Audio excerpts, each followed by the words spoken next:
When people think about the fall of Rome, they imagine barbarians storming the gates, legions collapsing, or emperors poisoned in marble palaces. But empires don't crumble just from outside attack. They rot from within.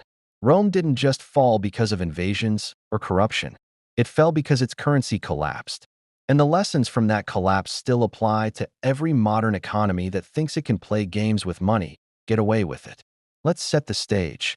For centuries, Rome's economic backbone was the silver denarius. First minted around 201 before Christ, it was nearly pure silver, trusted across the empire and beyond. And ordinary people stored their wealth in it. The denarius wasn't just money. It was confidence in metal form. As long as people believed in Rome, they believed in its money. But running an empire is expensive. Legions had to be paid, roads and aqueducts built, and wars financed. By the 2nd century after Christ, Rome was stretched thin, defending borders against Germanic tribes, Parthians in the east, and unrest within. Tax revenues could not keep pace with military costs. So emperors turned to an age-old trick, debasement. Instead of taxing citizens more, always unpopular, they reduced the silver content in the denarius. The numbers tell the story. Under Emperor Augustus, who ruled at the dawn of the empire, the denarius contained about 95% silver. By the reign of Cacalla in the early 3rd century, it had dropped to around 50%. By the time of Emperor Gallienus in the mid-R, the denarius contained less than 5% silver. A coin once made of solid metal had become a disc of bronze coated with silver wash. The people could see and feel the difference. Inflation followed. Prices rose because money was no longer anchored to real value. A measure of wheat that once cost a single denarius might suddenly cost dozens. This was not abstract theory. It destroyed the lives of ordinary Romans. Soldiers demanded higher pay to cover rising costs. Merchants stopped accepting debased coins, preferring barter or payments in gold. Local economies reverted to direct trade because the currency was no longer trusted. And the more confidence eroded, the more emperors struck cheaper coins, hoping volume would replace value. It was a vicious cycle, the same cycle that has repeated in countless inflations since. The crisis peaked during the so-called crisis of the 3rd century. Between 235 and 284 after Christ, Rome suffered nearly 50 years of chaos, invasions, plagues, civil wars, and emperors rose and fell at dizzying speed, sometimes reigning only months before being assassinated. Behind the political drama was a broken financial system. Taxes were demanded in coins worth less and less. Farmers abandoned their lands rather than pay.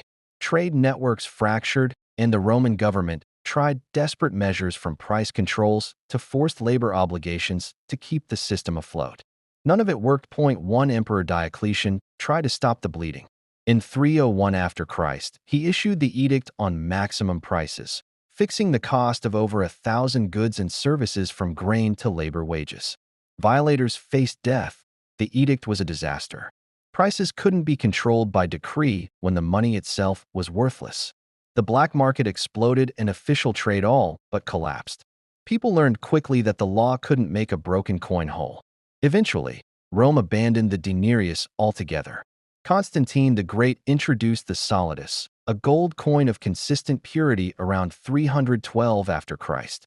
It restored some stability and lasted for centuries in the Eastern Roman or Byzantine Empire. But by then, the Western Empire was already fatally weakened. The debasement of the denarius had hollowed out Rome's economic core. Armies could no longer be sustained. Trade networks had broken and trust was gone. Currency collapse was one of its sharpest threads. What does this mean for us today? It means that the destruction of money is always the destruction of empires. Rome thought it could trick its people by issuing coins that looked the same but contained less real value. Modern governments think they can do the same by printing paper, manipulating interest rates, or inflating away debts. But the outcome is always the same. The people pay the price, wealth is destroyed, and trust collapses. Rome learned this lesson the hard way. History didn't stop teaching after Rome. Every major inflationary crisis since then has repeated the same pattern. Governments debase money to cover their costs, and ordinary people are left broke. The Roman currency crisis is simply the earliest full-scale example, a blueprint for collapse. Fast forward to the 20th century, and the echoes are deafening.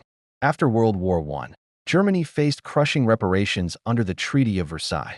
The government printed marks to cover its obligations, thinking it could paper over debt, just as Rome had once struck more coins.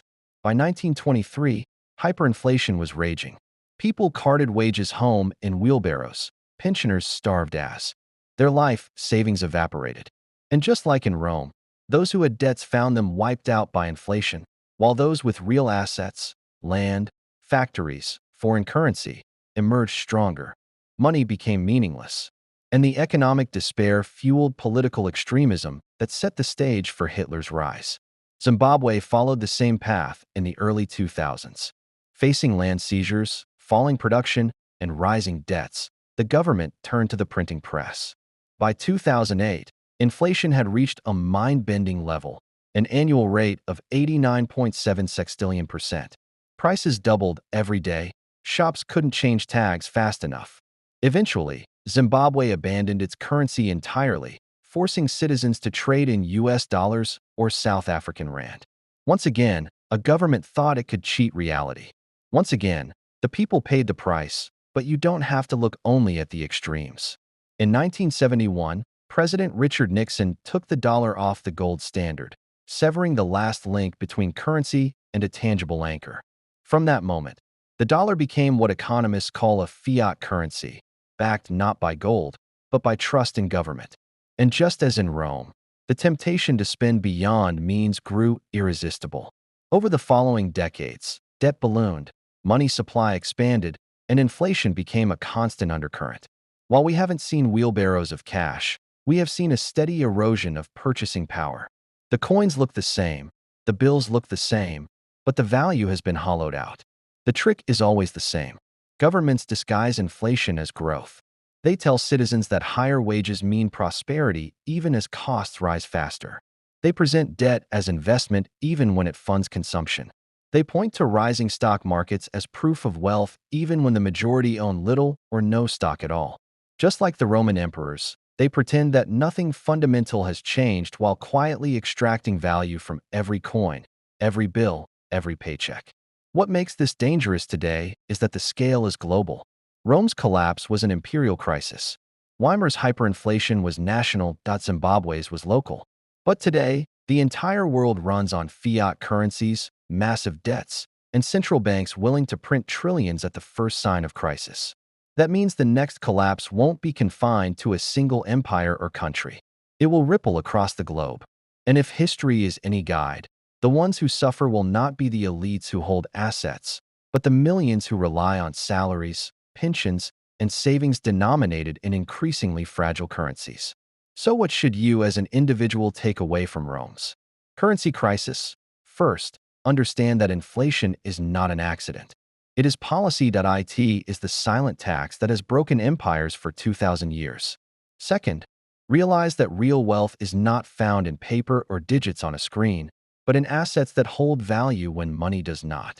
Third, never assume stability is permanent. Romans in the 1st century would have laughed if told their coins would one day be worthless.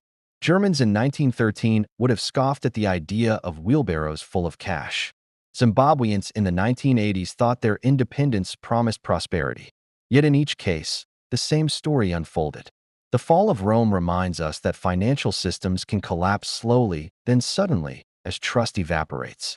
When money stops being real, society itself begins to unravel.